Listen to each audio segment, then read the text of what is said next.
আল্লাহ পাক রব্বুল আলামিন পবিত্র কোরআনুল কারীমের মধ্যে বলেন, ইয়া আইয়ুহাল্লাযীনা আমানু, আল্লাহ পাক রব্বুল আলামিন সমস্ত ঈমানদারগণকে ডাক দিয়ে বলতেছেন, লা তুলহিকুম আমওয়ালুকুম, তোমরা দুনিয়ার মধ্যে ধন সম্পদ পাইয়া, ওয়ালা আওলাদুকুম, এবং সন্তান সন্ততি পাইয়া, আং জিকিরিল্লাহ, আমি আল্লাহর জিকির থেকে গাফেল হইও না, আমি আল্লাহকে ভুলে যাইও না।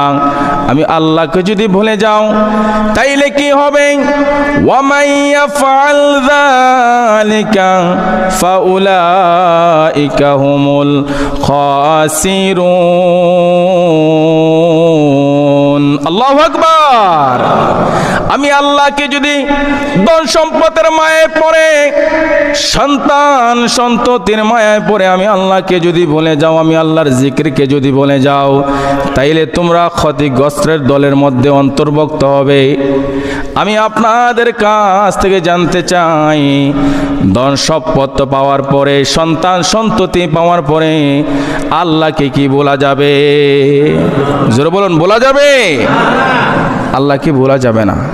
আল্লাহ বলেন, দুনিয়ার ধন সম্পদের মায়ায় পড়ে, দুনিয়ার সন্তান সন্ততির মায়ায় পড়ে আমি আল্লাহকে ভুলে যাইও না।